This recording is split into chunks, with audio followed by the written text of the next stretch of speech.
Assalamu alaikum. My name is Akib Ijaz and I am your instructor for electromagnetic field theory. So today we will study about electrical field in material space. In the last chapter we have considered electrostatic field in free space or space that has no materials in it. That was we were talking about that particles are free in a space. Now we will study the theory of electric phenomena in material space. Most of the formulas derived in chapter number 4 are still applicable with some modifications. So we'll study about introduction of materials. Just as electrical field can exist in a free space, they can also exist in material media also. Materials are broadly classified in terms of their electrical properties as conductors and not conductors. Non-conductor materials are usually referred to as insulators or dielectrics.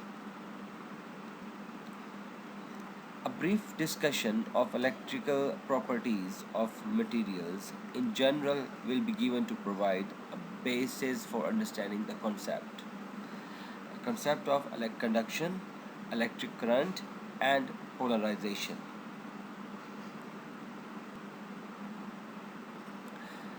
Further discussion will be made on some properties of dielectric materials such as susceptibility, permittivity, linearity, isotropy, homogeneity, and dielectric strength and relaxation time. The concept of boundary conditions for electrical field existing in two different medias will be introduced in next chapter. Properties of materials. Here is a brief discussion will suffice to help us understand the mechanism by which materials influence an electrical field. In broad sense, material may be classified in terms of their conductivity, which we denoted as lambda in moles per meter or Siemens per meter, as conductor and non-conductors, technically as material as insulators or dielectrics. The conductivity of a material usually depend on the temperature and frequency. And we are talking about the conductivity. The conductivity of any material will be based on their temperature, the heating quality, and the frequency.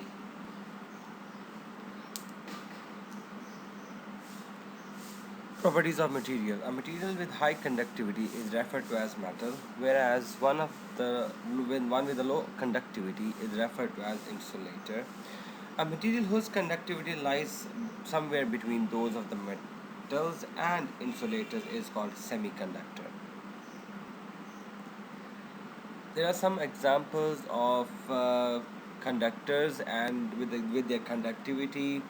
Uh, for example, copper and aluminum are metals, silicon and germaniums are semiconductors, glass and rubbers are insulators.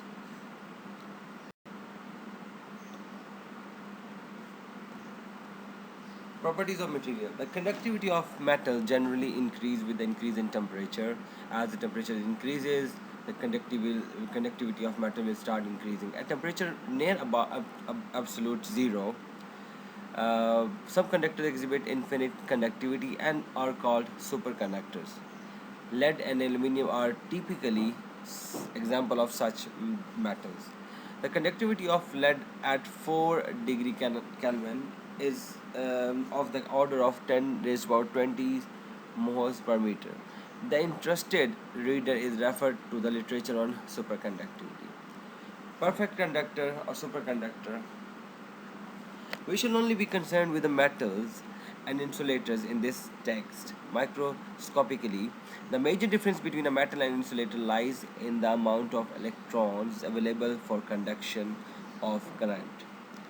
Dielectric materials have few electrons available for conduction of current in contrast to metal, which have an abundance of free electrons. Further discussion on the presence of conductors and dielectrics in an electrical field will be given in subsequent sections. Okay. So concept of convection and conduction current. There are two types of currents: convection and conduction. We will study about this in this chapter. Two fundamental quantities in electrical engineering: electrical voltage or potential difference, and number two is current.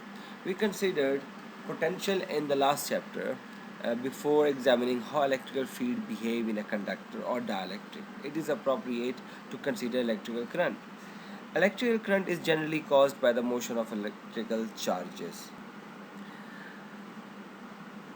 The current in amperes through a given area is the electrical charge passing through the area per unit time.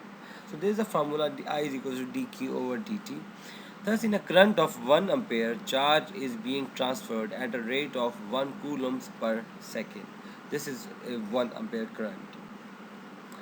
We now introduce the concept of current density, which is denoted by J.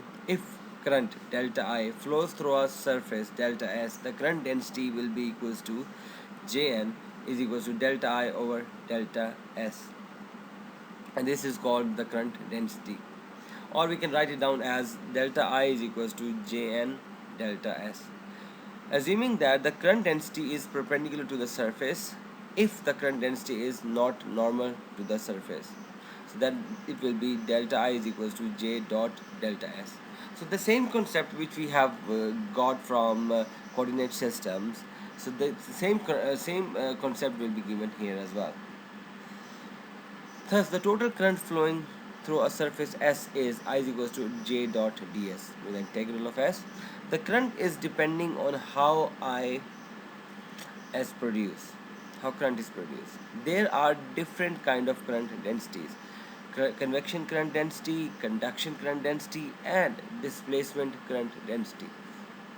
So we will consider convection and conduction current densities here. Displacement current density will be considered in the further chapter. So what is convection current density? Convection current, as distinct from conduction current, does not involve conductors and consequently does not satisfy Ohm's law. It occurs when current flows through an insulating medium such as liquid, gas, or a vacuum. A beam of electrons in a vacuum tube, for example in a convection current, will be this. So keep in mind the general concept of I is equals to dq over dt. So consider a filament of the given figure. If there is a flow of charge of density rho v at velocity u is equals to ay and with a unit vector ay, from equation 5.1 the current through the filament is delta I equals delta q or delta t, and we know that rho v delta s and delta I over delta t, which will be equals to rho v delta s and uy. So this is actually the concept of convection current. The current densities at a given point is the current through a unit normal area. That point is called convection current density. The y-directed current density Jy is given by the formula which we have already proved. So if we have this formula, we can say J is equals to rho v with the velocity v. The current I is the convection current and J is the convection current density in amperes per square meter. So using these formulas you can find out the convection current and the convection current density. So conduction current requires a conductor which is characterized by a large amount of free electrons that provide conduction current due to an impressed electrical field. Any conductor, when electrical field is applied, current starts flowing in the circuit in that material, in metal. Then the current flow in that metal is called conduction current. So you can say when an electrical field E is applied, the force on an electrons with charge E is F is equals to minus E into E electrical field. Force on an electron with the charge minus E, we call that. Since the electrons are not in a free space, it will not be accelerated under the influence of electrical field. It suffers constant collisions with the atomic lattice and drift from one atom to another atom. If the electron with mass m is moving in an electrical field E, with an average drift velocity. According to Newton's law, the average change in momentum of the free electrons must match the applied force. Okay, so we know that kg, if the electrons are moving in a free space, okay, then they will collide with many other particles. So it actually uh, proves the Newton's law. Okay, we have the equation where tau is the average time interval between the collisions. This indicates that the drift velocity of the electron is directly proportional to the applied field. If there are n electrons per unit volume, the electronic charge density will be this. Rho v is equals to minus n into e. E is electrons. Thus, the conduction current density, we know that the current density is J, it will be equals to rho v into velocity u. So when we solve that, we know that J is equals to lambda e, which is called conduction current density. When lambda is equals to n e square tau per meter is the conductivity of the conductor. As mentioned earlier, the value of lambda for common materials are provided in the table, which was in the appendix B. The relationship is known as the point formula of Ohm's law, or we can say the point form of Ohm's law. A conductor has abundance of charge that is free to move. Consider an isolated conductor such as shown in next figure. When an external electric field E is applied, the positive free charges are pushed along the same direction as the applied field, while the negative free charges move in the opposite direction. This charge migration takes place very quickly because there's a lot of number of charges moving in that in the free space. The free charges do two things. First, they accumulate on the surface of the conductor. Second, the induced charges set up an internal induced field which cancels the external applied field E. The result is illustrated in the figure 5.2b. This leads to this leads to an important property of the conductor. A conductor is called an equipotential body, implying that the potential is the same everywhere in the conductor. This is based on the fact that E is equals to minus delta V, and that should be 0 in this case. Another way of looking at this, to consider Ohm's law, J is equal to lambda E. To maintain a finite current density J in a perfect conductor requires that the electrical field inside the conductor must vanish. In other words, E must be equals to 0 because lambda is approaches to infinity. In a perfect conductor, so this is actually the ideal situation when a conductor must be ideal or perfect when there is E is equals to 0 and the value of lambda is approaches to infinity. If some charges are introduced in the interior of such a conductor, the charges will move to the surface and redistribute themselves quickly in such a manner that electrical field inside the conductor must be 0. So if you remember the Gauss's law, it says if E is equals to 0, the charge density rho v must be equals to 0.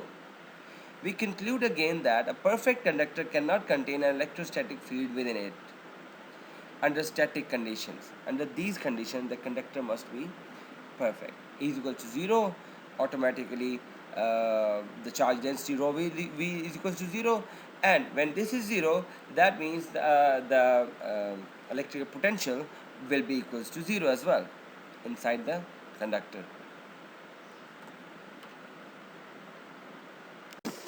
So as you can see in this slide, there are two conditions: an isolated conductor under the influence of an applied field.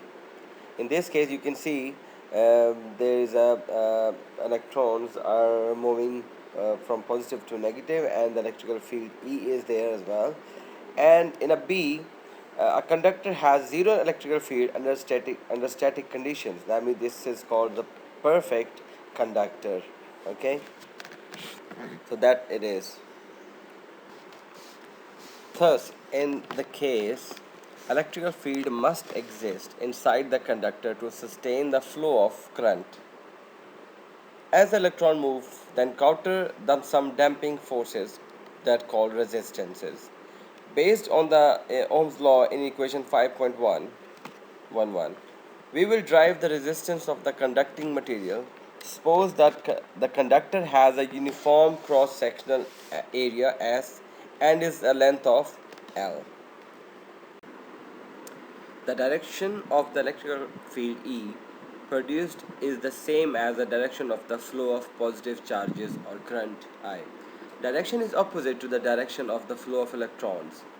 The electrical field applied is uniform and its magnitude is given by. Hence, the resistance R will be equals to V over I, as it shows the Ohm's law. But we will use some length and surface quantities.